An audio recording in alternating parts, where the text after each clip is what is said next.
absurd of it.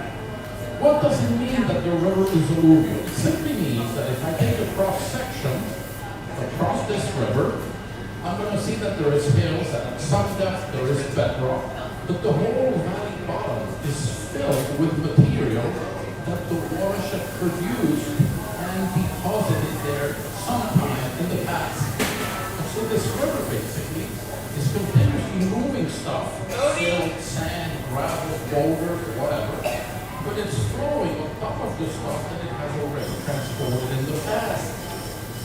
And as I said earlier, in this picture the river is right there, but no doubt this river is going to move. It's going to start scouring, it's going to laterally move. At some moment it might have 2 or 3 different channels. And so the river at some moment has been all the way from here to there. All of this was brought by the river and is continuously being reworked by the river. So the immediate result of all this stuff is that alluvial rivers are free to choose their shape. An alluvial river decides if it has 1 or 2 or 3 or 4 channels. It decides whether it has islands or no islands, whether it has meanders or no meanders. It has all these degrees of freedom because it's flowing over loose material. And what happens really is that every time you have a reach, there is stuff in the reach. There is the previously deposited material. And there is forest, and there is shrubs, and there are rock jams, all kinds of things. And then when you get a flood from the watershed, you get lots of water, which can obviously scour and deposit and move stuff and change stuff, and you get more material. And this is the interaction that creates a river. Another big pompous word, my ecology professors will be very proud. These processes generically are called hydro-biogeomorphic processes. Hydro because of water, bio because there's green stuff there and that's alive, and geomorphic because it has to do with landforms, with landscapes, with shapes. Okay? The water, obviously, what does it do? Well, the water scours erosion, and the water deposits stuff, sedimentation. But as soon as you have created a bar or an island, and the river is low the next growing season, vegetation will try to colonize and start growing. Vegetation wants to take the world over. We've all seen the apocalyptic, post-apocalyptic movies, right? And the things everywhere. That's how it works.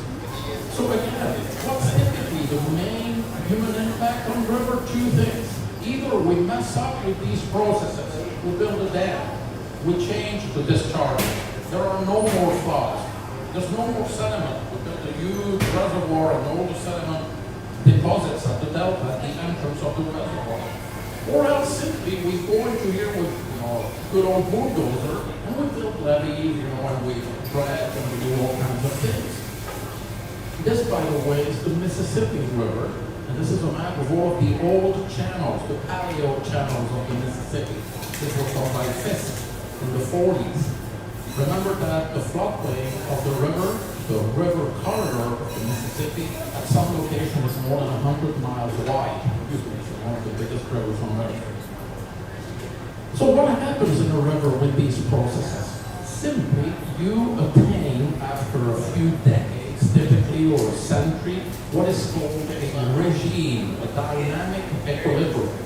And the easiest way to explain this is just, imagine that you have a little house here. I hope you can all see that this river is scouring on that side and is depositing stuff on the inner side. If you live there, 20 years from now, probably your house, will be washed away by the river moving around. So you know that the river is always changing.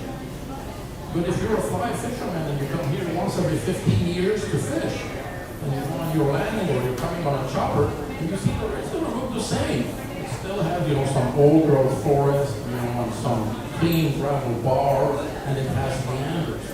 So what I'm trying to say here is that even though the river is continuously changing, on average, it still looks the same. Now this is not totally true. From time to time we get a bigger flood. And when you get a bigger flood and you come after the bigger flood, trust me, there's going to be a lot more of this clean gravel than the green stuff, obviously. But after a few years, the vegetation will take all of those with gravel. And after a while, again, it's going to look not exactly like this, but very much similar to it. This is the concept of a graded river, or river in regime. That's how the geomorphologists would call it. It takes decades, maybe a century. Floods are a very important driver, because floods do most of the scouring. Floods move stuff around, in other words. Now what's interesting here is that these processes create a bunch of different patches. If you look at this, this is a patchy environment. You have that type of patch, you have this other type of patch, you have older forests, you have deeper abandoned oxbow lakes. You have a bunch of different patches in the environment. And these landforms and the patches, they are continuously being created and destroyed. And so what you have in the end is that the river corridor is a mosaic of shifting habitat patches. You are continuously creating stuff, you are continuously destroying stuff, and vegetation is continuously trying to overtake everything that has been created. Each one of those different types of patches is home for different types of organisms. Some organisms are pioneers, like cottonwood. They like patches like this, they like tree gravel. These are willows, by the way, which are very closely related to cottonwoods. Okay? But there are other organisms, like these older trees. This is an old growth forest. They don't. These trees are not able to grow that gravel bar. They need these guys to come first, and then they are able to move. So what I'm trying to explain here is that by definition, rivers are what they are because of this ability to continuously create and destroy stuff and maintain all these changing, shifting patches. The big problem is that we don't like this. If you own that side of the river, you don't want the river to move there. If you own this side, you know somebody who has a bulldozer, please bring that bulldozer and help me, put some stuff here so that I'm not losing my land on my side. That's the issue. The corollary here, obviously, is if you have a high diversity of habitat patches, you're providing habitat for a much bigger range of organisms, and thus you have a much higher biodiversity. You can also have a uniform environment. You can have a nice, clean river, beautiful water quality, but it's the same depth everywhere. Well, you will be providing a good habitat for just a very small group of species who prefer that type of patch. You will not have the diversity of homes that you have in the real case of the natural river. Examples of such rivers, any channelized river here in western Tennessee. It's a trapezoid, it's a rectangle, it has the same depth, it has the same bottom. They took everything out. Think about any river that is not allowed to shift. Those jackets, the river can't move anymore. When you have a flood now, the water is all concentrated, it's scoured to death between the two levees. You lose this diversity. This is an example of a shifting habitat mosaic from the river where I did my PhD in Montana. This is the middle fork of the Fathead River. So this is Glacier National Park, and this is the Great Bear Wilderness. This is the position of the river in time. And you can see that this river has had many different positions. But more interesting is to the right here. The dark areas are areas that never changed in this 60-year period. But actually, if you go to these dark areas, there are some patches of old growth forest. 600-year-old trees, spruce, fir, climax, long-term trees. If you go to the light green, this has changed 3 or 4 times over the same period. This is where the cottonwood are. If you go to the red, that's changing every other day. That's just storm species. Okay? So the conclusion of this part of my presentation is that the river is definitely not just the channel where you see the water.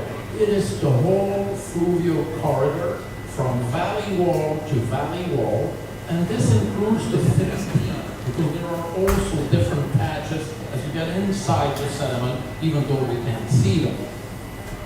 This is what it is. A river corridor is a three-dimensionally evolving complex of landscape patches that have a huge range of different attributes in terms of chemistry, temperature, grain size, type of vegetation, velocity of the water, depth, you name it. And this is the reason, this is my explanation. This is why natural alluvial river corridors display such a high biodiversity. There's another reason though. The other reason is that rivers are ecotones. Ecotones are transitional areas between different types of ecosystems. Here you have an aquatic ecosystem with aquatic organisms. Here and here you have a terrestrial ecosystem. Well, in a river corridor you will find the terrestrial organism, you will find the aquatic organism, and then you will find a bunch of organisms that can only live there at the interface. For example, the kingfisher, the amphibians, the otters, the beavers, all of those are examples of organisms that you will not find here on top of the hill. And they're not fully aquatic either. Are you standing up yet? No? Okay. What have we done to our rivers? Well, pollution is what everybody still talks about. Sure, pollution is pretty bad. The worst offender here typically worldwide has been agriculture, even though mining and cities obviously also have contributed. But beyond pollution, we have channelized millions of miles of streams, streets, and rivers all over the world for flood control, many times for agricultural drainage, just to decrease agricultural losses or improve drainage conditions, and also for navigation in the bigger rivers. We mine gravel, we mine sand, many cases, the bulldozers in the middle of the river. We develop floodplains. We build on floodplains with predictable results. Geographers aren't dumb. They call it a floodplain, not a drought plain. It means that it floods recurrently. Okay? That's what it is.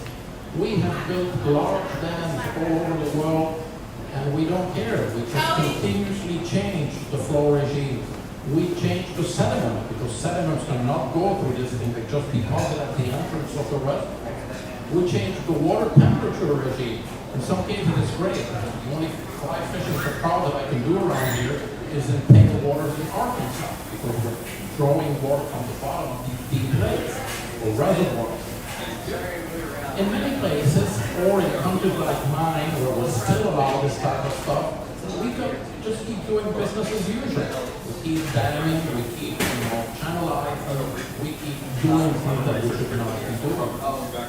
And yes, pollution is still important, but I hope I have shown to you that the main impact on river systems is really not pollution. Historically, we focused on this, but the river's integrity depends on other types of stuff. And trust me, if you have polluted water and you put a wastewater treatment, you can fix that in 1 year. If you have destroyed your river corridor, your shifting habitat mosaic, it's going to take you decades or centuries in order to get the system more or less back. The polluting activities, you can do them in sustainable ways. It takes money, more than that. Well, political will to.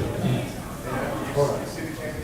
But again, to conclude this, the main impacts really are due to the direct changes to the corridor, the levees, the channelization, all those types of activities, or else to the fact that we changed the two main regimes that naturally produce this result.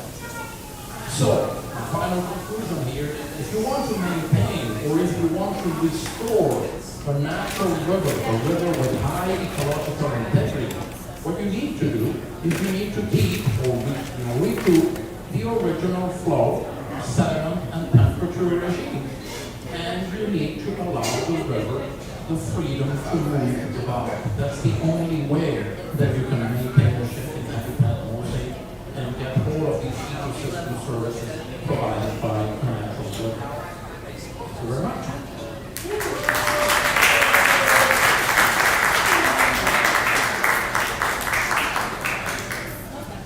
There's plenty of time for questions, but I'm deaf. No, I don't take questions from the family.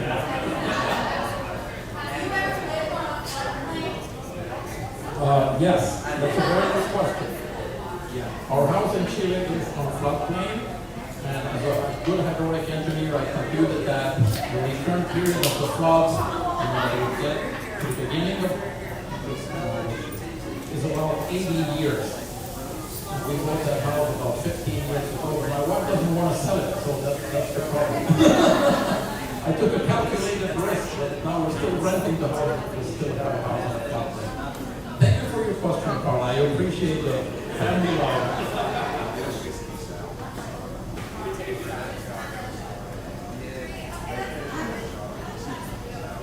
So, good question for you. So, what type of river is like the best candidate for restoration? So the going out and making the Mississippi natural again seems real difficult. So, what type of river is our best candidate? That's a very good question. I would say that if the only problem is water quality, then that's your best candidate. Because if you still have natural floods, if you still have the natural sediment fluxes, and the only thing that impedes all this kind of work is the fact that the water is of poor quality, try to go fix the water quality, and then you will have anything. When you have messed up with these other things, which are more structural in nature, then it becomes a bit more complicated. But overall, I would say that probably the best candidate are gravel bed rivers. If you think, I didn't get into that scene, if you think about rivers, there's sand bed rivers, like most of the rivers we have here, which are never really too complex, because sand are the same size everywhere. And so it just keeps moving and shifting. And anytime you have a scour, you can fill with sand real quick. If you get really steep rivers, older like Alaska, every time you get a flood, the whole thing gets completely disrupted. But when you get intermediate rivers, such as most of the ones that I showed here, so this is gravel bed rivers that have islands, there is kind of an equilibrium. The rate at which the vegetation is able to colonize and fix things is more or less the same as the rate at which the hydrogeomorphic processes are able to destroy. And that's where we get the highest complexity.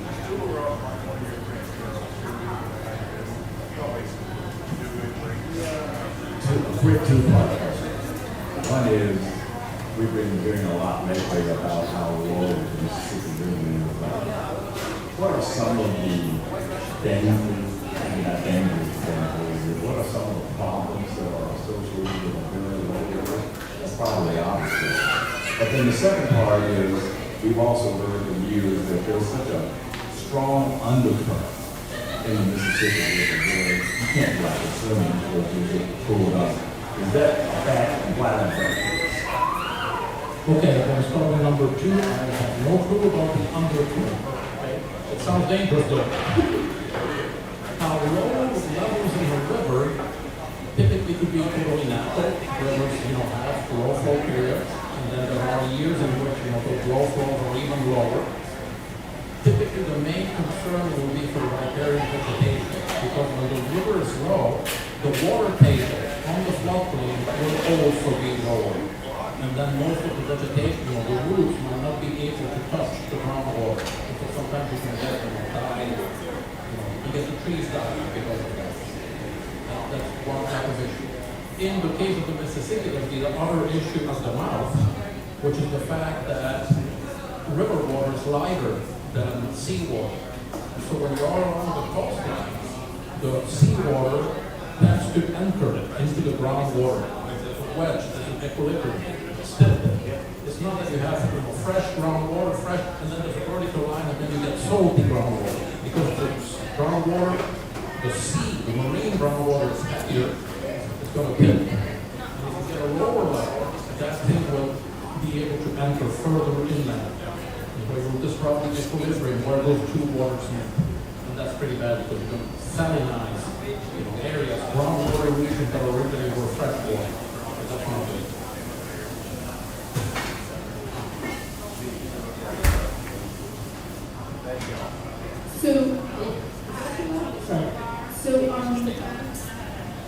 I've heard a lot about, and Jim actually worked in an area where they got rid of the dams, right? There was a place they dammed up all over in the Pacific Northwest. How easy is it to, I don't know, unchannelize a river? How easy is that to fix? I mean, can you do that? That's a great question. I think, when you have built levees or channelized, it's expensive, it takes time, but it can be done. The most complex case is the one you described, which is when we had a dam, for 60, 80 years on the river, and now we're going to take this dam out. The biggest problem, sometimes there are pollution problems in the sediments. And I'm going to take, like, in Montana, for example, the Clark Fork in Missoula, they have all the problems with mining, stuff that was basically. But even if you have clean sediment, this is a whole century of sediment. And it's there. And so the problem is, if you just lower the level, you take the dam out, and you allow the water to take the sediment, you're just going to silt everything down. You're going to kill everything immediately, just because you're going to overwhelm the system with sand, silt, gravel. And so the most important part when you do these dam and decommissioning projects is how you be able to sediment, which deposit at the entrance of the reservoir. But they have found ways of doing it. Of course, it takes some construction. They have to build things and keep it apart, and then they put vegetation that establishes quickly so that the vegetation hopefully will improve, will keep it from flooding and so on.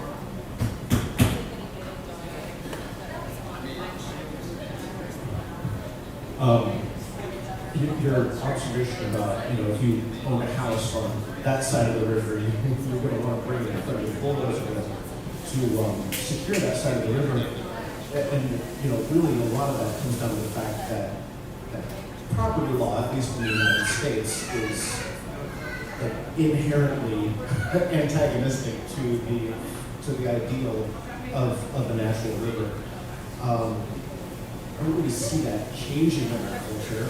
So are there any proposals as to how we can reconcile what we need to do to restore river capital without maintaining property laws? Great question. Actually, I wrote a few things about that when I was in Chile, in which we have even more restrictive laws than here, because over there, the public land is just a 5-year flood. So it's an area that gets flooded once every 5 years, which is very close to the actual river. The way to deal with this, I think, is a societal decision, and it basically implies that you need to give room to the river. So you need to somehow create an understanding that maybe you don't need to give all the space. In a fully natural river, yes, it would be valley wall to valley wall. Well, now there's a road, there's a railroad track, there are a few houses here. You can't give it all. But on the other hand, don't build that levee just right on top of the thing.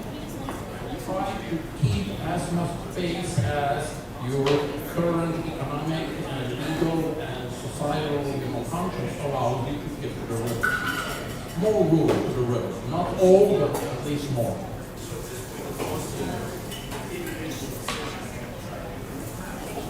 I would guess so. I'm not much into the legal aspects of this thing, at least not here in the U.S., but yeah, I guess. Next time I'm gonna ask that no one sits in these chairs here because they ask all the questions. One more question here.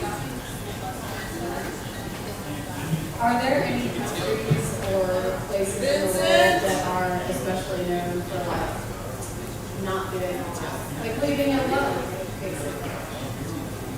I think there are. I wouldn't call them sanctuaries. I think these places have just been wilder and are still wild. Same in some areas of Alaska or Canada or Chile, Patagonia or Siberia. But humankind makes it everywhere. In Chile and Patagonia, they have huge plans for large hydropower dams. They want to take electricity 2,000 miles to central Chile and to northern Chile for mining companies. So basically, dam all of the rivers in the south and will destroy the north. And there is capital behind these things that's very hard to cover. All right, let's give Claudia one more round of applause.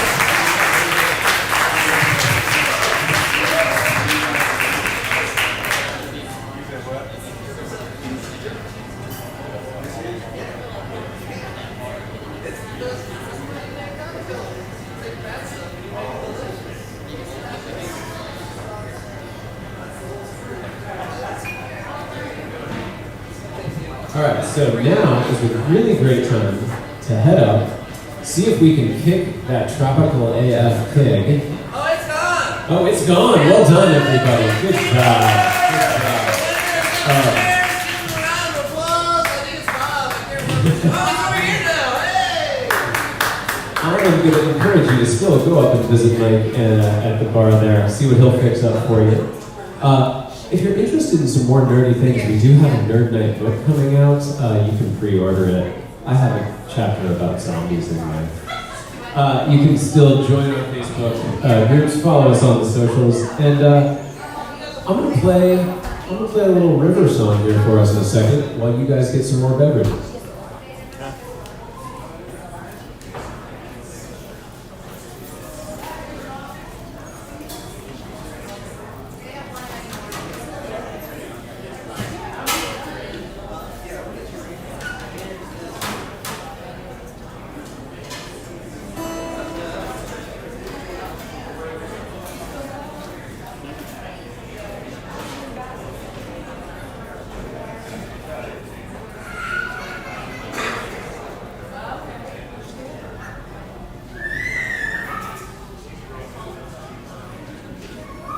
So generally, I was gonna do a set of just love songs, but here we are in Memphis. We're talking about rivers, so here we go. Well, I talk out into the willow, I cry. Talk the clouds out of cover up in the clear blue sky. And tears cry like a river on a flood, big river, and I'm gonna sit right here until I cry. I met her accidentally in St. Paul, Minnesota. Tore me up every time I heard that draw southern drum. Her love was in Davenport. Followed you big river when you come. Took it to St. Louis, later on down the river. Afraid to say she's been here, but she's gone, yeah, she's gone. Go on, I heard it's a milk, cause when she walked on the floor, raising 5,000 down. So that's what I'm down. Take that woman down, New Orleans. Go on now, had enough. Drop my blues, I ain't cold. Love's a big river,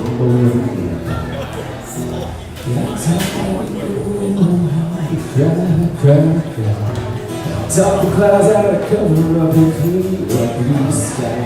The seas cry for that woman on the flood. She'll be a river man. I'm gonna sit right here till I die. Yeah, I'm gonna sit right here till I die.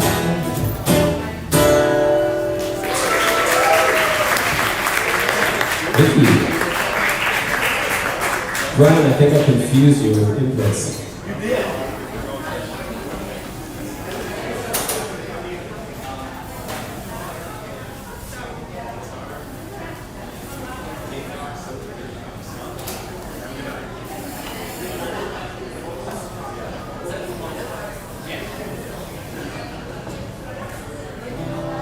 All right, so here's one that I finished. Actually, Brian, I don't know if you heard this one yet. Brian helped write this song a long time ago. Oh, It's wow. changed a lot. When he was lying with her, when you were lying to yourself.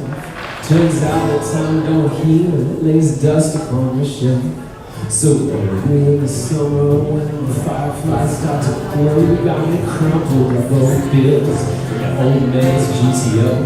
No talk, this time back yours and mine. And we raced out to hug the yellow line. Now it's you and me and the magnolia trees are flying through the river, like leaves caught in a southern breeze to a song we sang of once upon a time. sounds like never. Oh, but now. So we're racing north on 65, past ghosts on the side. Sunset on the fields, casting shadows of the night. I never know just what I see when I'm looking into your eyes. Is it love, regret, or that we're running out of time? But still it's you and me and kind good leaves, swaying by the riverbanks and back up singing harmony to a song we sang of once upon a time. It sounds like never. Oh, and now that never is a long, long time. And blossoms fall upon the ground without a sound.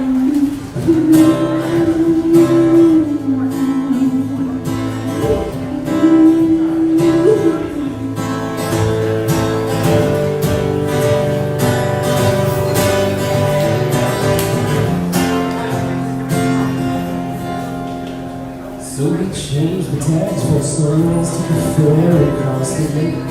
Turns out that they don't check too hard when they say it's for a drink. And a stack of bills will buy you time if the president's a queen. So we settle in the backstreets and it takes all kind of scenes. Now it's you and me and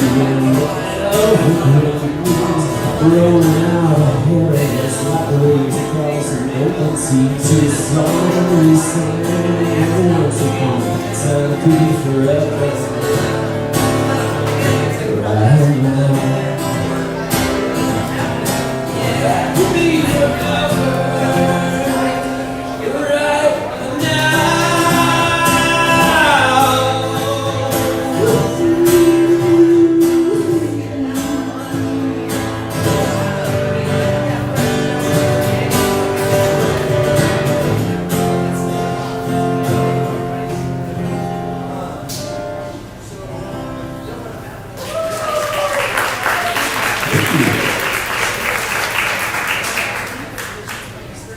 That's another time I'll have to do a little bit of tuning. So I'll tell you that this next word is not one of mine. This was written by a buddy of mine from Colorado, Kurt Marcus.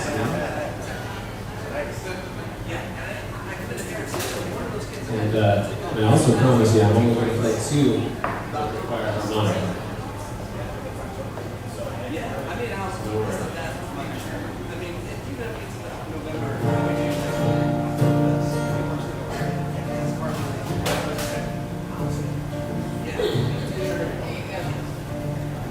In the darkness, I hear your voice telling me I've got to make a choice. Come the day that you have gone away, guess there's nothing left for me to stay. It's okay, it's alright. I still love you. The other side,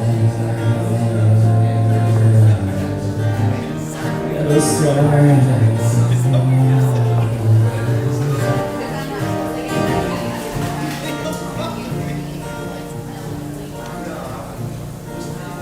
So I give to you my lovely words. Sorry, listen, I wonder halfway on.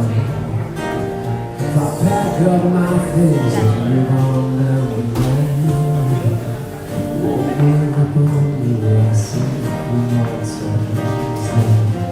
It's okay, yeah, it's alright. I still love you. The other side, the other side.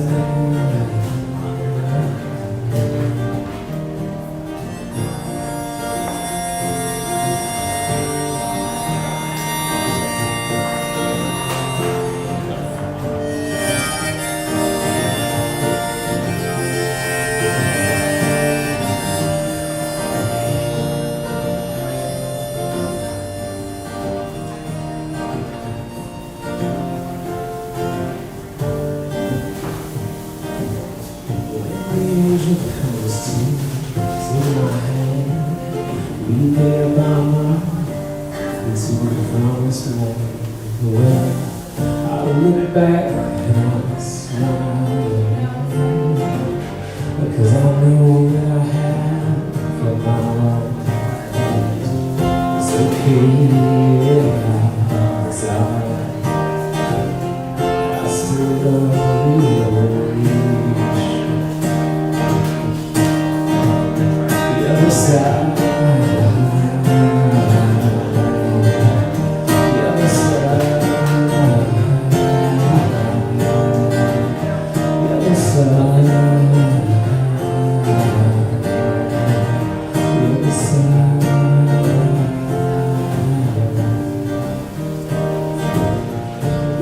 Darkness, I hear you.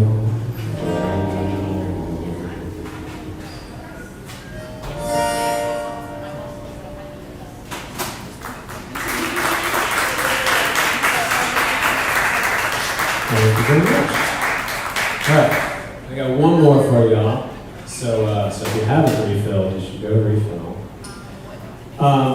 This one's so Otis. I'm sorry I didn't have a political one, but this one is somewhat appropriate for October because it's almost Halloween, and this one's called Horror Movie Love Song. I wrote this song for my wife.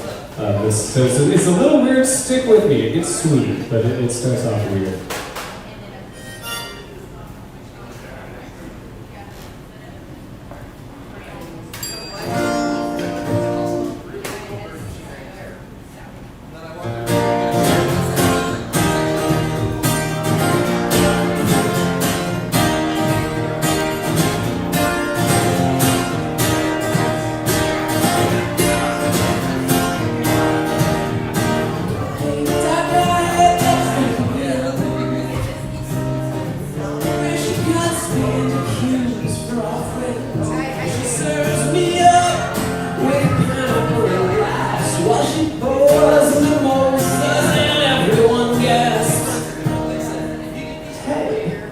And he's swell. Yeah. What do you think it means?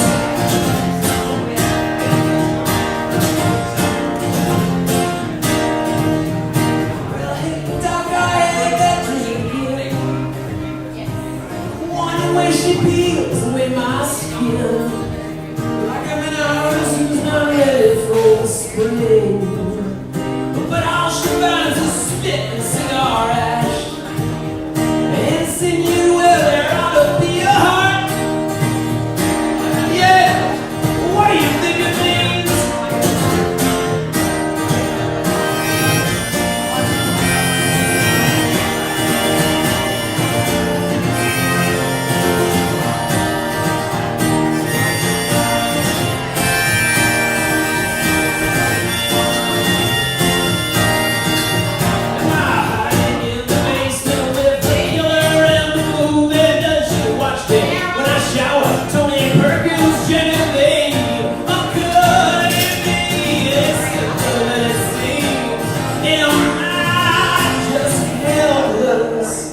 Against the girl of my dreams. Yeah! Oh, what do you think it means?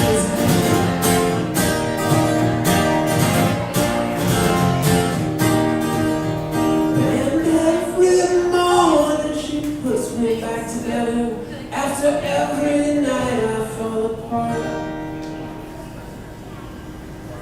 Thank you.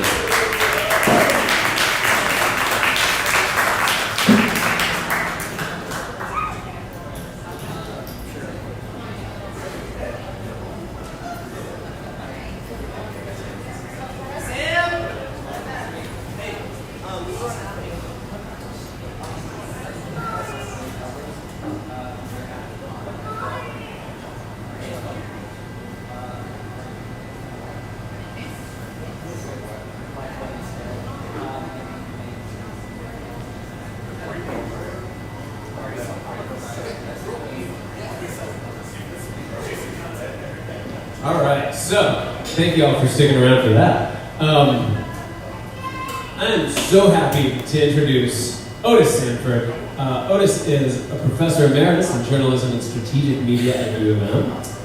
He is the author, this is a long list, y'all. He is the author of a critically acclaimed book, From Boss Crump to King Willie, How Race Changed Memphis Politics. Co-author of In a Colorful Place, Seasoned Opinion About Memphis, About Home, About Life. He's a political analyst and commentator for WATN-TV, ABC 24 News, columnist for the Daily Memphian, former managing editor, editorial page editor, and Viewpoint columnist there, political analyst for WKNO-FM. He's worked at newspapers in Jackson, Mississippi, Pittsburgh, and Detroit.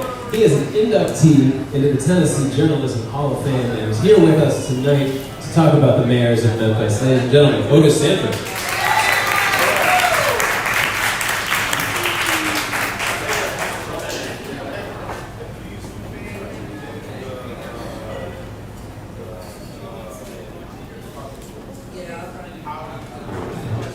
Well, thank you, Jim, for that wonderful introduction. It's a pleasure to be here. It's also a pleasure to follow Claudio. I'm not much of an ecosystem guy, but I have been on the Rhine. I had an opportunity to go to the Rhine, go down the Rhine back in training to taught a class one summer at the Gutenberg University in Mainz. I connected with you on that. It's a pleasure to be here. I'm going to try to make this irreverent and funny in spots but not so funny in others. So we're going to be talking tonight about the mayors of Memphis. And this is an irreverent history, not serious in any way except in a few spots. And we're talking about the history of Bluff City politics. Let me start by just asking, how many of you are native Memphians? All right, good, all right. Okay, so let me start by first, I am a professor, and so I'm going to start with a pop quiz. So I'm going to entertain one or two answers to each one of these questions. The first one is, if you don't know, you can guess, who was the first mayor ever of Memphis? Marcus Winchester. Look at you! Yeah, give that man a hand. Give yourself a hand for that. That's pretty good. All right, who was the first African American to serve as mayor? And yes, that's a trick question. Who was the first African American to serve as mayor? Any thoughts? Willie Harrington. Who? He's not even in office yet. So yeah, right. All right, I'm going to give the answers in the next slide. So if you don't know, we're going to move on. Who is the longest serving mayor of Memphis and the second longest serving? Harrington is correct. Who said Harrington? You're absolutely right. He's the longest serving mayor. Give yourself a hand. All right, who's the second longest serving? Any thoughts? All right, I'll give you the answer to that in a few minutes. Paula Bisco Sauer. Who was the mayor during most of the Civil War? Nobody's going to get that. So I'm going to move on from there. Abraham Lincoln. Somebody got what he said? Abraham. That's a good answer. That's a good answer. And finally, and you won't know the answer to this, but this is subjective and this is my interpretation of unusual. Which mayor has the most unusual name in the history of Memphis? I'll give you those. All right, let's go to the answer. Marcus Winchester is correct. As a matter of fact, Marcus Winchester was the son of one of the original founders of Memphis. We have three founders of Memphis. James Winchester, Marcus's father, John Overton, and Andrew Jackson. Andrew was a president. I think he was the seventh president of the United States. Now, none of those guys really ever lived here. They bought property here and state claimed on it. I think the buying of the property was a little shady, but I'm not going to get into all of that. But James sent his son, Marcus, here to lay out the city and basically help to create the city. And so the city was actually founded or named in 1819. But the first mayor, Marcus Winchester, was not elected mayor until 1827, 8 years later. It took them that long to really get things together and then get a charter and all that. Marcus B. Winchester, the B stands for Brutus, and he was the first mayor. As a matter of fact, his great-great-grandson served on the Memphis City Council not all that long ago. His name is Bill Boyd. Some of you may have heard the name Bill Boyd. Served on the city council. I think he was the county assessor at one point. Well, he's the great-great-grandson of Marcus Winchester.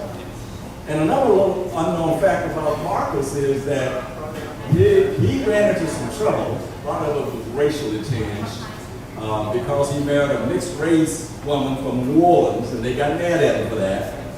And when he died, they buried him in a place that was later taken over by the city. There was a city building put on top of the graves.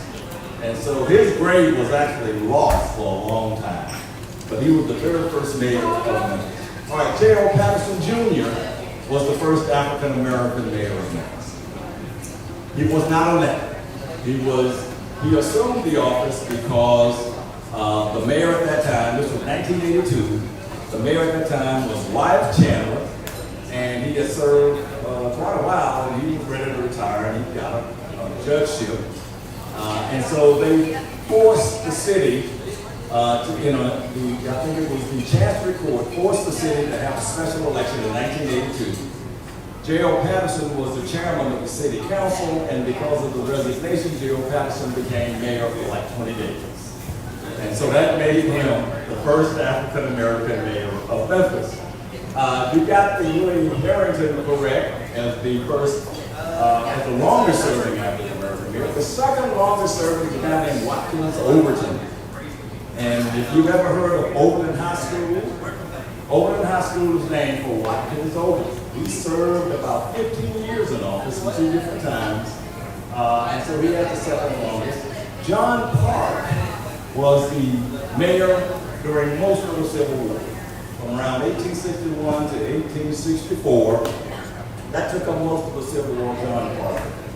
And the guy with the most unusual name, William Spickernade. Spickernade, it's hard to say that, but Spickernade was the mayor back in the 1840s. He didn't last too long. All right, let's move on. You mentioned, I'm doing a shameless plug here for my first book. The Boss Trump Became Really. A lot of things that I'm saying tonight comes from that book. It was released in 2017. And it chronicles the history of Memphis politically, especially how African Americans in Memphis always wanted a seat at the table politically, and it's the struggle that lasted over 100 years. All right? So, I'm going to talk about 5 defining moments in mayoral history. Now, there are really 5 defining moments in the city's history. But since we're talking about mayors, I'm going to use the mayors as sort of the starting point here. The first one was obviously, again, the founding of the city in 1819. Again, although the first mayor did not take office until 1827, and again, that was Marcus Winchester. That was the first defining moment. The second one is a two-pronged one that happened during the Civil War. You had the seizure of Memphis by the Union Army, and that happened in 1862. They took over Memphis. Memphis didn't really give them much of a fight. So they took over Memphis and they pretty much controlled Memphis. But the second defining moment, and probably one of the most stunning accidents, if you will, that has ever happened, not just in Memphis, but really in the country, was the explosion aboard a steamboat called the Sultana. And that happened in 1865. And it did not get a lot of press. Almost 1,400 people died in that explosion, and they drowned all. These were prisoners who were being, this was at near the end of the Civil War. They released prisoners. Most of them were from prisoners in Alabama, but they took them and put them on a ship and were taking them down to New Orleans. Now, the Sultana was only built to hold about 300 and some people, but they had about 2,000 people on it. And it overheated, it exploded, and up to 14, maybe not quite 1,400, but between 1,000 and 1,400 people died. And it did not get a lot of attention. The main reason it didn't get a lot of attention, it happened in late April of 1865, and two other major things happened in 1865. Does anybody know one of them? Say that again? Lincoln was assassinated earlier in April of 1865, and the war ended in April of 1865. The war ended only about 2 or 3 days before Abraham Lincoln was assassinated at the Ford Theater. So all the reporters, all the newspapers, was all they had. They were focused on those two stories. This was down in Memphis, and nobody cared about what was going on in Memphis. And so it got no attention, but it is the worst maritime disaster in the history of the country. Because even though the Titanic, we lost more people, the Titanic happened near Newfoundland. So it really wasn't in U.S. waters. And of course, the Edmund Fitzgerald, I don't know if anybody ever heard of that, up on Lake Superior, I believe. Only about 29 people died there, but it got more coverage. And even got a song. You need to sing that one time, Jim. The Edmund Fitzgerald.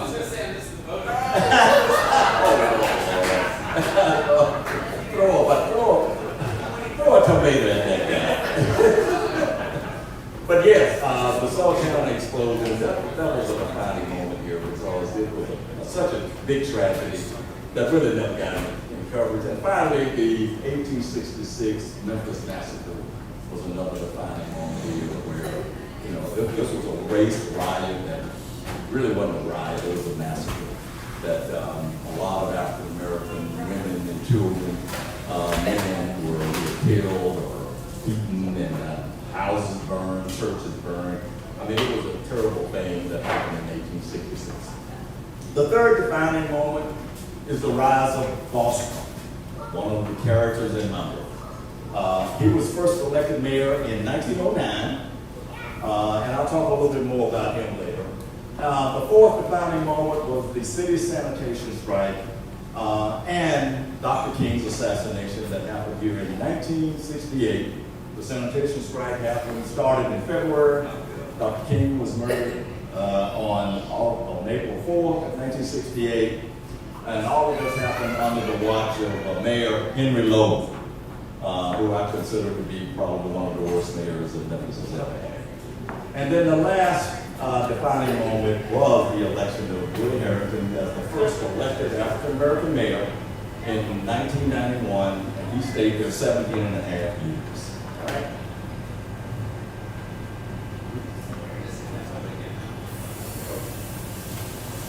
So, let me talk a little bit about the rise of Boston. How many of you have ever heard of Boston? All right, good, you've heard. Hey, good for you. Boss Trump was from Holly Springs, Mississippi. He came to Memphis, didn't really have a dime in his pocket. And he landed right here in downtown Memphis, met a guy who told him where he could live. He wound up getting a job at a buggy and saddle company. He impressed people so much that he actually bought the company later on. But he married into some prosperity. He married a woman by the name of Betsy McLean. And if you've ever driven on McLean in Midtown, it's named after McLean. And so he married Betsy, and that wedding got coverage in every newspaper in town. And then in 1909, he saw that the city was just about as inefficient as it could be, and it was. There were no paved streets. I mean, it was terrible. You know, I didn't even mention the yellow fever epidemic. That was another defining moment. I should put that there. We lost our charter as a result of that. People left town as a result of that. And so we always were inefficient when it came to sanitation and a lot of other things. Boss Crump wanted to clean all that up. He got elected in 1909 by 27 votes. 27 votes. And that was even a little shaky because they were counting the votes right over here, and there was one precinct box that was still out, and they were counting them. And it was a precinct box from McLean and Peabody. And so Boss Crump said, we can't call this election until we get those last boxes in, because I was losing it up until then. So he gave a guy a gun, and he told the guy, don't let anybody call this election. Use the gun if you have to until we go get this box. And so he and a newspaper reporter for the Commercial Appeal and a driver drove out to McLean, got the box, brought it back. They opened the box, they counted the votes, and Boss Crump won by 27 votes. That's how that happened. It's a true story, I guarantee. He went on, he didn't serve as mayor all that long, but he was so powerful that he decided who would be mayor. And I'll explain one different incident of that in just a minute. But he held power in the city and in the state for almost 50 years. He even served in Congress a short period of time as our 8th district or 9th district, however you want to call it.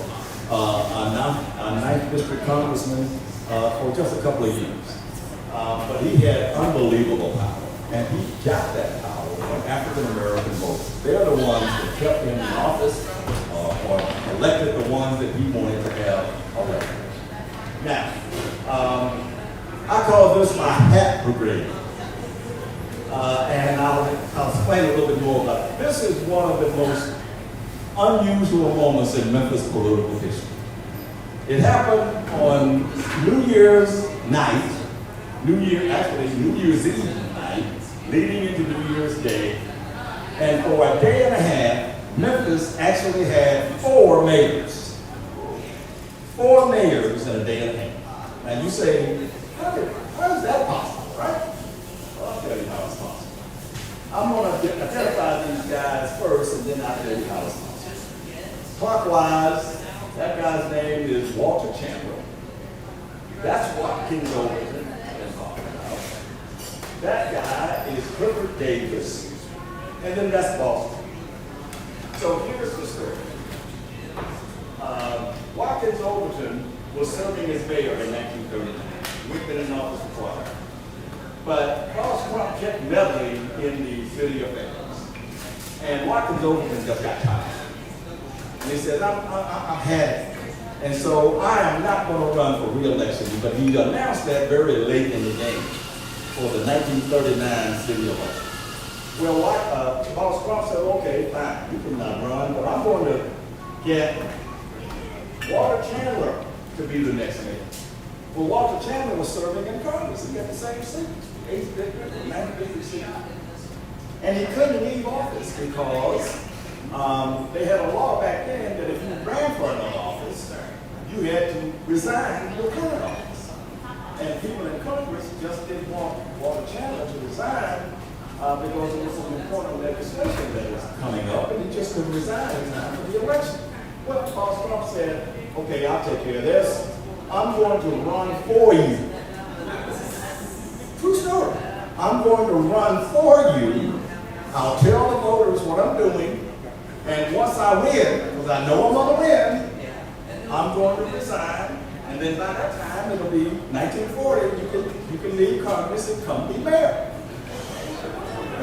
So, in the election of 1939, Boss Crump won the election without opposition. Nobody challenged Boss Crump because he told the voters what he was doing, and the voters said, okay, I'm fine with it. So on the night of New Year's Eve, leading into New Year's Day, 1939 to 1940,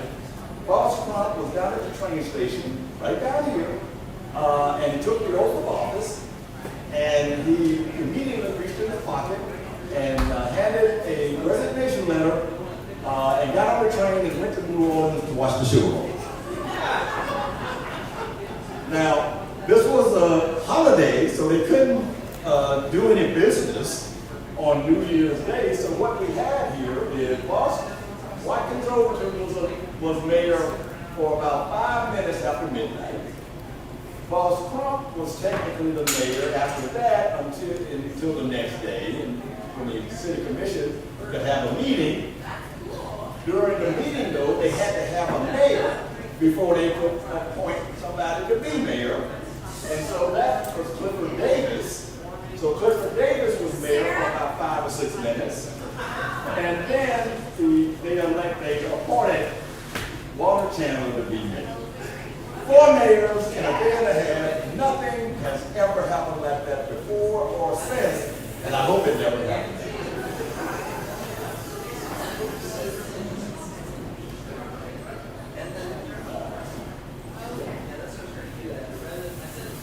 These were the Trump fighters. Not everybody was in favor of Boston. And these were 3 of the Trump fighters, people who opposed him because they just didn't like his machine politics. That is Lucius Birch, who was a lawyer at the time. Newspaper editor Edward Neiman, he was the editor of the old Memphis Press Seminary. Anybody else remembers the Press Seminary? And this was Edmund Orville, a future mayor. They were opposed to Boss Crump, but they really never could overturn him. He just had too much power. Now, the next slide I'm going to show you, I apologize before I show it to you because you're going to have to excuse the language in it. But this is a quote from Boss Crump talking about Lucius Birch, his longtime nemesis. This is what he said. I want to tell you about Lucius Birch. If you ordered a railroad boxcar full of SOBs, and you walked down the side and you opened the car, and only Lucius Birch walked out, you wouldn't file a claim for shortage. One of my favorite quotes of all time. All right, now I'm going to get a little serious here, because this is the serious one. I want everybody to remember these names. Ethel Cole and Robert Moore. They are names that really have been sort of lost in history, but they really should be remembered. And here's this one. They were 2 African-American men. They were sanitation workers, and they were working out on at Colonial and in the Colonial and Quince out there in that part of town. This was in February 1968. It started to rain. They took cover inside the sanitation truck, and something malfunctioned on the truck, and they were crushed to death. It was a terrible, absolutely terrible. The newspapers covered the story, but they really didn't cover it all that much. This was 1968. And the city, Mayor Lowe was the mayor at the time, and he said, well, I'm sorry, but we don't have any provisions to pay funeral expenses or pay anything there. So the families of Ethel Cole and Robert Walker really got nothing after they pretty much gave their lives in cleaning the city. That led to the sanitation strike. That was the last straw of sanitation. So they went on strike in February 1968, and the strike lasted until the end of April of 1968. It was a bitter strike. I was a kid at the time, and I think I was in 9th grade when that happened. But I grew up in Mississippi, and I was following it on the newspapers and television here. But it led to Dr. King coming to Memphis to support the sanitation workers. They were getting nowhere in negotiating with Mayor Lowe. Mayor Lowe was firm, I'm not going to give in to your demands. and he was supported by the newspaper editorial departments, and he was supported by most of the majority white business owners in town, so he was not giving up. So the leaders of the strike got Dr. King to come to Memphis and speak in support of it. He did it twice. He first came and he gave a speech and then said he was going to lead a march. He did lead a march. The march turned violent, and one person was killed in that march. And then after that, the newspaper said that Dr. King could never lead a peaceful march again. They really attacked Dr. King for that. And so his supporters didn't want him to come back. He was leading the Poor People's Campaign at that time. They were heading for another march to Washington. But Dr. King said, I cannot let that be the last word. This is hurting my reputation to have been saying I can't lead another march. So he came back to Memphis on April 3rd, 1968. There was an injunction that prevented the march. He hired Lucius Birch and his law partners, his associates, to go to court to get the injunction lifted. And then that night, he gave what was his last speech, a mountaintop speech at Mason Temple, in which he talked about, and everybody's heard it, I've been to the mountaintop, and I'm not fearing anybody at this point. The next day, he was assassinated on the balcony of the World Air Force. The day after the assassination, a group of clergy, all of these are clergy members from all different faiths in Memphis. They came to Henry Loeb's office to implore him to solve the strike. We've got too much heartache going on here. I mean, Dr. King has been killed in our town. You've got to stop this strike now. And so that was the meeting in which Henry Loeb was shaking hands with clergy members. But I want to point your attention down here. That is a rifle. And so while Henry Loeb was shaking hands with the clergy, he wasn't taking any chances. And so he had that rifle down there just in case. Just in case. All right. This is another part of history that I had to throw in. From about 1917 until the end of April of 1968, the Commercial Appeal had a daily comic cartoon called Hambone's Meditations. It, without a doubt, was the most offensive thing you could ever put in a newspaper. But it was in the newspaper every day on one of the lead sections of the paper. It featured this African-American laborer giving some homespun thoughts about life in very broken English. And it ran in the newspaper again from 1917 to 1968. The Commercial Appeal dropped it at the end of April, 3 weeks after Dr. King's assassination. They said, we're not running this anymore. I think people at the paper have finally realized, we got to do that. And so they dropped it. They got an article in the paper that said, it never was intended to be racist. It was just a way to lighten the day with some homespun humor or something like that. Whatever you say. They dropped it, and all right. This is a picture of a very young Willie Harrington. He's on the steps of where he lived as a child. This is on Barton Street in South Memphis, right off E.H. Crump Boulevard. And he would go on to be the superintendent of Memphis City Schools in a very contentious vote in 1978. He served as superintendent for about 12 years. And again, he ran for mayor in 1991, That was the first year where the census said African Americans were the majority population.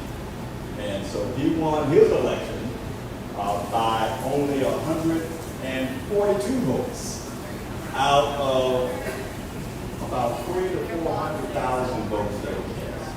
He only won by 142 votes. It was the closest election since the false Trump election in 1909 by 27 votes, but there was no guns involved in this election. Now the 1980 election is what I call a free-for-all. I had the opportunity to cover this election. I was a fairly young reporter back then, but I was covering this election. By this time, the mayor was Wyatt Chandler. He had served as mayor since 1972, and he was ready to leave. And so he got an appointment to serve as a judge in circuit court. And then again, in 1982, they had a special election. Of course, it declared you needed a special election. You're not going to have the city council appoint anybody. And so they had an election in 40-some days. The campaign only lasted 40 days. They had 4 major candidates. Mike Cody, J.O. Patterson, who again served as mayor for 20 days, and this is Dick Hackett. He was the county clerk. There was a 4th candidate, and her name is Pat Patterson. Right? Well, it was set, back then we had runoffs in Memphis. We don't have any runoffs in the runoff in the 1982 election, J.O. Patterson finished first, and Dick Hackett finished second.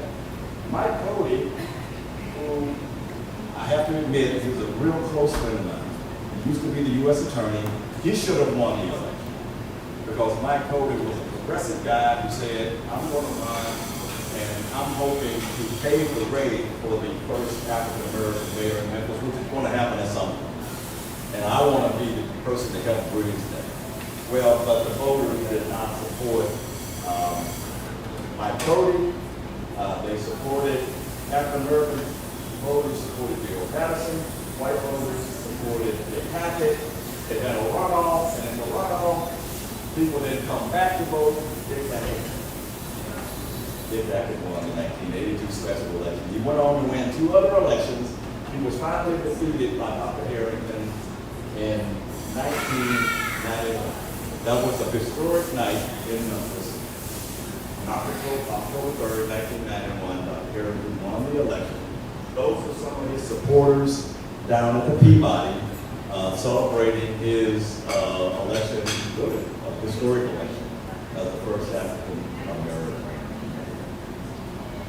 And now we get to Paul. This is, in my view, a pivotal moment for Memphis. Paul Young represents the next generation of leadership in this city, in my view.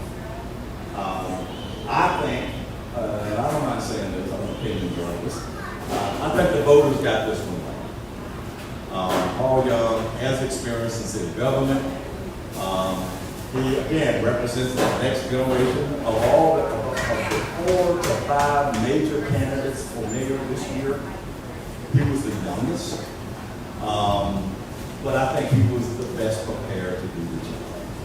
And so I have high hopes for him, and we'll just have to wait and see. Memphis had some issues, but I have high hopes that Paul Young, who will be the 3rd African American mayor ever in the city. I sort of skipped over most of Dr. Harrington's years, and he was followed by A.C. Wharton, and A.C. Wharton obviously was followed by Jim Strickland, who is the mayor right now. But I think there's some hope here that this next generation is going to be pretty effective in leadership. So here are my conclusions about city history. The history of Memphis is rich and colorful. You can't get, I was immersed in the history of the city for about 5 or 6 years when I was doing the research for this. And the history here is so close. Built around music, built around race, built around cotton, built around all of those things. It has always had a complicated existence that really revolved around race. And that goes all the way back to that 1866 massacre. That was, again, one of the defining moments here. But African Americans continued to come to Memphis, fleeing the plantations. At the dawn of the 20th century. You know, those who didn't go all the way to Chicago or Detroit or St. Louis or Cleveland or Milwaukee, they stopped in Memphis. And that's why the population continued to grow at rates. It has produced plenty of successful entrepreneurs, both black and from Robert Church, the first African American millionaire in the South, and to Fred Smith, who brought FedEx here in 1970. Crime has always been an albatross for Memphis. In 1960, some newspapers or some ratings called Memphis the murder capital. This was in 1960. And it was a tough place back in 1960 because, you know, you talked about the river. There were a lot of barges that came up and down the river, a lot of steamboats that came up and down the river. And some of the people who got off in Memphis to have a good time, they weren't law-abiding people.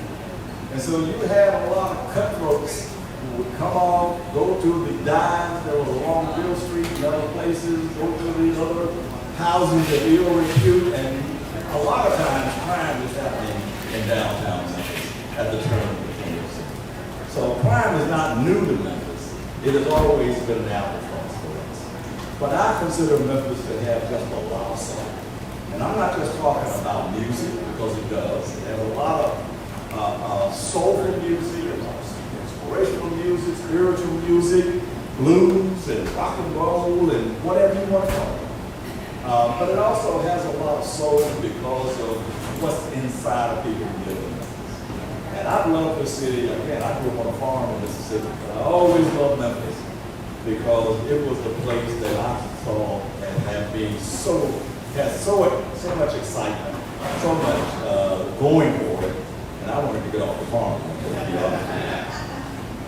And it's the only city that I've lived in several of them. You mentioned, I've lived in Pittsburgh, I've lived in Detroit, I've lived in Jackson.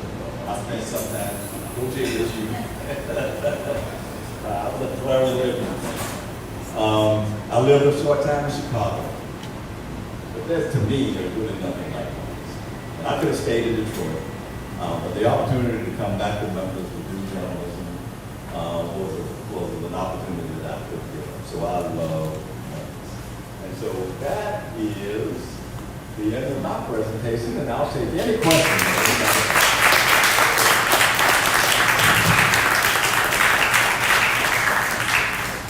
Questions? Yes.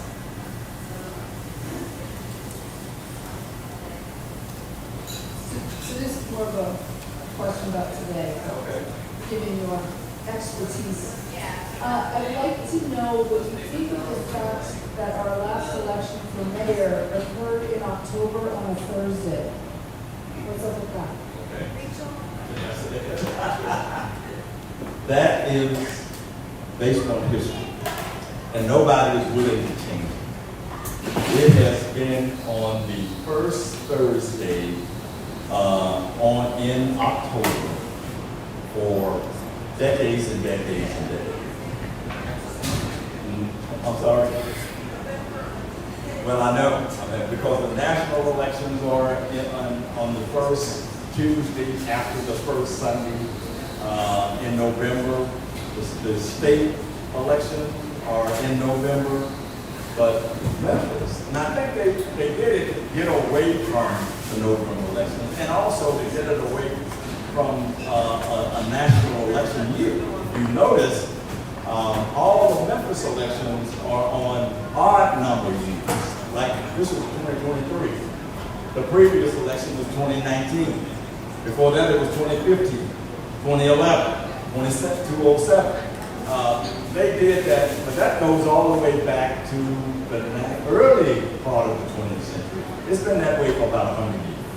And there's nobody is interested in changing that.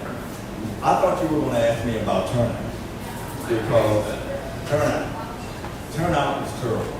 And it has been terrible for years. For an election like we just had, a week ago, 2 weeks ago, 23% turnout. 23! It's unbelievable. For an election where we know we're going to have a new mayor, there's some new opportunities here, and for it to only be 23%, well, that's even higher than what it was in 2011. It was 18%. It has not been reasonable since that 1991 election with Dr. Harrington and Dick Hackett. That turnout was 65%. 65%. And you get, these days, you get a 60% turnout for a presidential election. It was 60% in 20. It was right at 60% in 2016. And it was 60% when Barack Obama was in. But local elections, we have a hard time right now. Yes.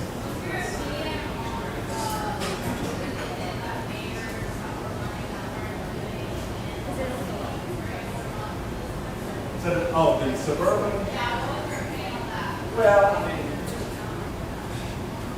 I'm not going to sit here and say that the courts got it wrong by saying that they could run.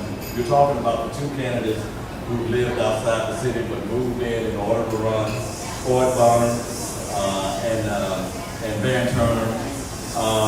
I'm not going to second guess the courts, but I will say this, that I think a lot of the voters took that into account and said, you know, you came in Memphis just to run for mayor, and I think it hurt them politically.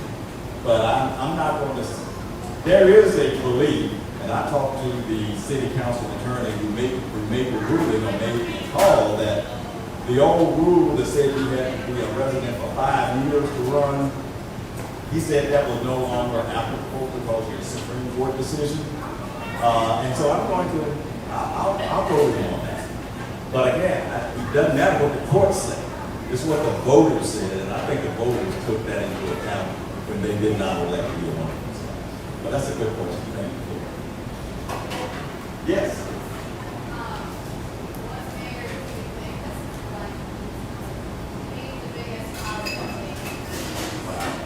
The biggest positive change. I think in a lot of ways, despite his cantankerousness, despite his, he played fast and loose with the rules and he manipulated votes, I think that's wrong. He brought some order to the city. You can credit him, whether you like him or you didn't not. He's responsible for creating a public utility when we didn't have it. Again, he gave us paved streets, he gave us a fire department that worked, he gave us clean water, sewage. So I think in terms of those positive changes, boss Trump, despite his problem, despite the fact that he manipulated the vote, I think he did the most positive work. Now, I think Dr. Harrington did a lot of good things. I'm a big basketball fan. I'm a Grizzlies fan. And I credit Dr. Harrington with bringing the Grizzlies. He hadn't been for it, it wouldn't ever happen. So you give him some credit for that. But I go with Boston. Yes, in the back.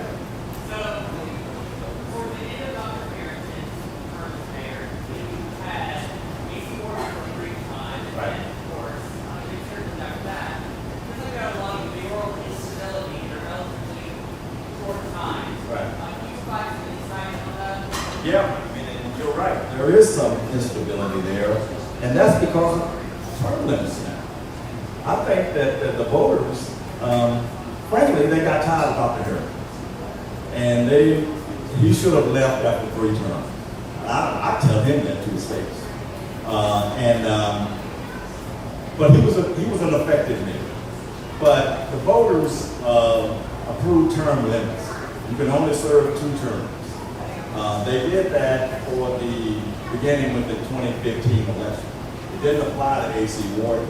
A.C. Warden just happened to, he got beat by Jim Strickland in 2015. He could have served another term. I just think that the voters wanted some turnover. And yes, it is create some instability. We no longer have mayors like Dr. Harrison, who serves for 17 years, or Michael Oden for 15 years, or Chandler, Wise Chandler, who served for about 10, 12 years. We're not going to have that anymore. We are going to have term limits, so it's going to be this way. Other question? Yes, right here.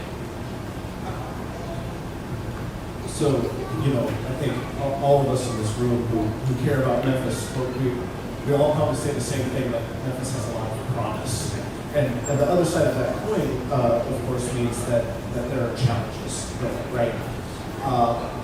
So over the course of Memphis mayoral history, what are some of the characteristics of the mayors who have been most effective at developing that promise, and what do you see about that in our next mayor? That's an excellent question. The mayors that I have observed that I thought had the promise of taking us in the right direction, I have to start with a guy that nobody even knows his name.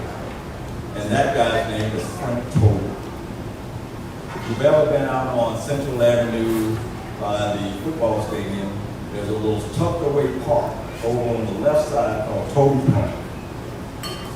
It's named after Frank Toby. Frank Toby was the mayor when Boss Crump. And he was a progressive mayor. He was able to go anywhere in the city and talk to anybody, and he had positive ideas. I mean, he was just a likable guy. The unfortunate thing is that he had a heart attack and died in office. And so he was only mayor for like 2 or 3 years. If he had lived and continued to be mayor, I think the city would have been in really good hands for as long as he wanted to be. I think Edmund Orville, who was mayor in the mid-1950s, sort of followed Frank Toby. He was a progressive guy as well. He was embracing the entire city. He was not a divisive guy. But he got sick and decided not to run for re-election. And that gave us Henry Hope. And we took a real backseat with Henry Hope. So when I look at all the mayors, certainly in my lifetime, I have to look at Frank Toby's, Edmund Orville, to some degree, Willie Harrington. I don't think that Jim Strickland's administration is going to fail at that. I think he's done okay, but he was just, he was hamstrung by the forces that were under his control. Crime is a problem everywhere. And the pandemic hurt a lot when it came not just to a way of life, but just how we feel about things. And so he was, while I won't put him up there with Frank Toby or Edmund Orville or even Willie Harrington, he's done a pretty decent job. Those are the ones that I really like. Yes?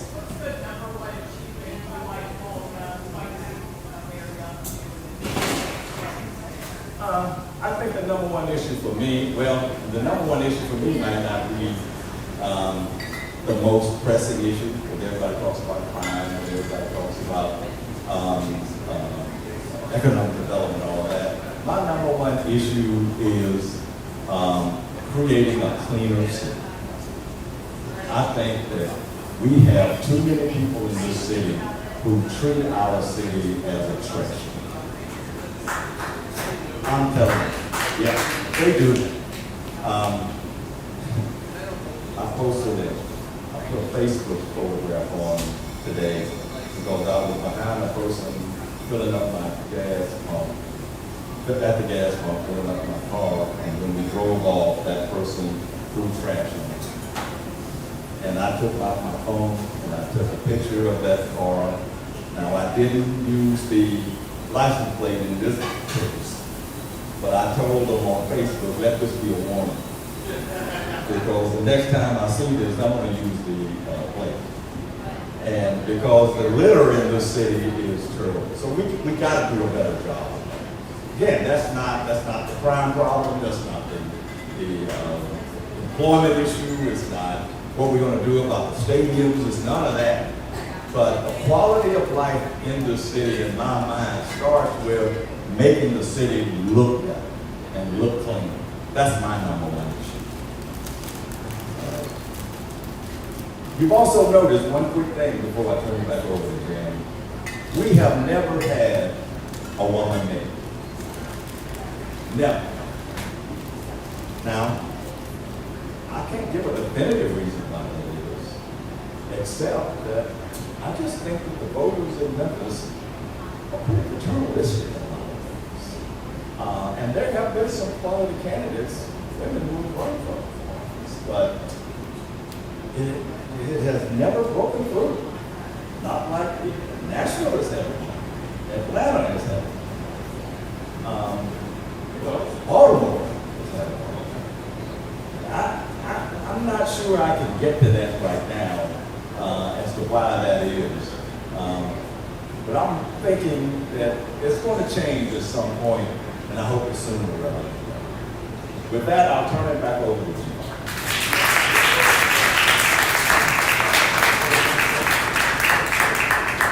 Thank you very much, Otis. Big hand for Otis, everybody.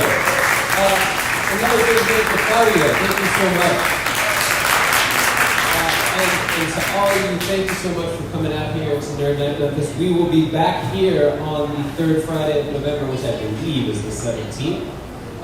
We have a talk about parasocial relationships and Taylor Swift, as well as somebody from Code Crew Memphis, which is a really cool organization that teaches kids how to write code. So I hope y'all will join us. It should be a good time. There'll be good food and drink as always. And again, thank y'all for coming out.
Y'all was sitting in the house. Look at that. I mean, you went to the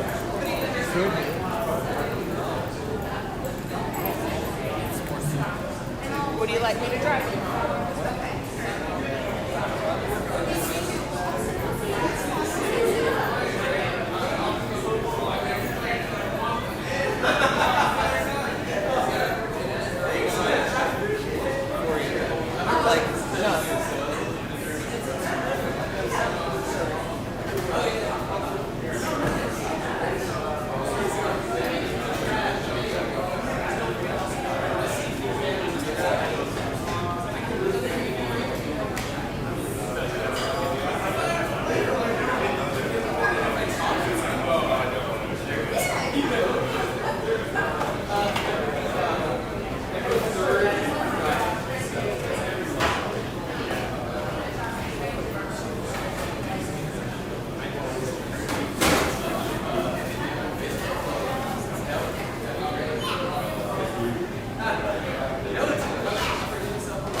It was one of these. I would be really curious to know. Who is this? That's his. Mike's. I've seen his name over and over and over, and I've never actually That's my shoe. It was. I think it's still going, right? Is it live streaming or actually recording? Oh, it's actually recording.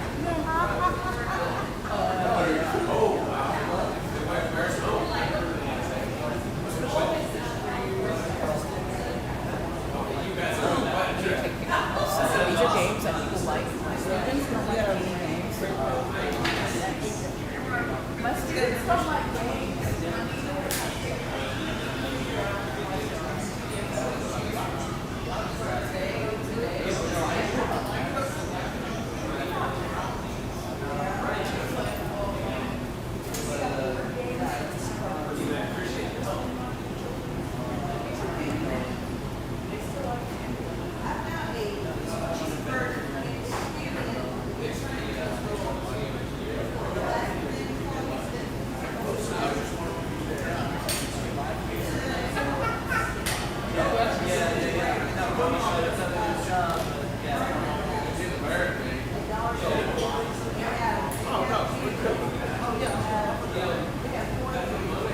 Oh, that board. Look, I'm looking for a board. Okay.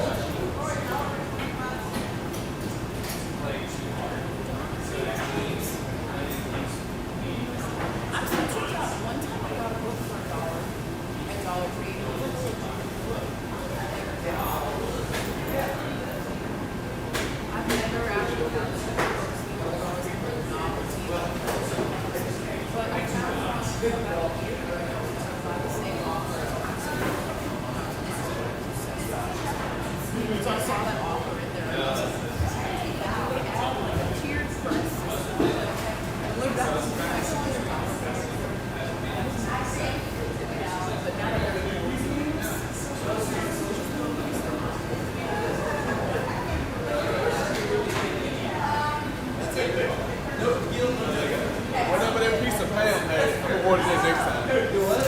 Oh no, I'm calling. Whatever piece she had.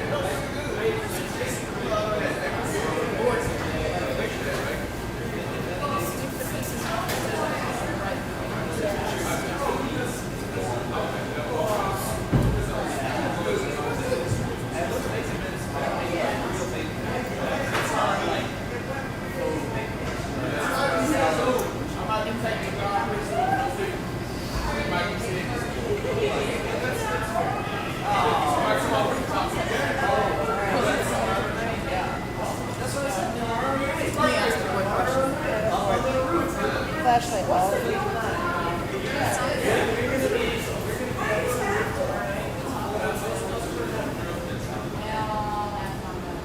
But basically, you get to watch the football game. This kegerator gets rolled up there under the roof. Just get the membership. Well, if you never heard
Oh,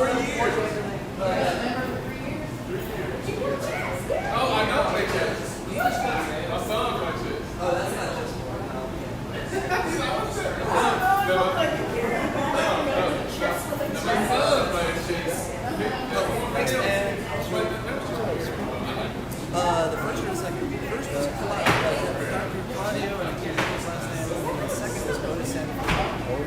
Otis Sanford. Yeah, he's on NPR in the mornings all the time. Okay, yeah. I'm from out of town. Oh, okay. Did you guys just happen to be here at the right time? Yeah. Did you know about, or did you know about this or no? I didn't. Oh, wonderful. That's cool. I didn't, but that was cool. So you guys were about like, Yeah, tomorrow was Saturday, so we're at 7 in the morning.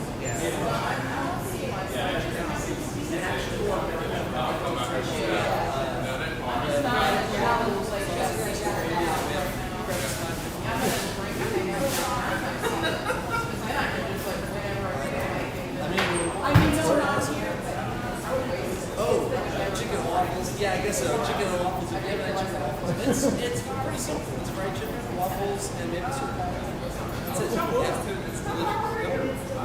Yeah, it's a great combination. Savory, sweet. yeah,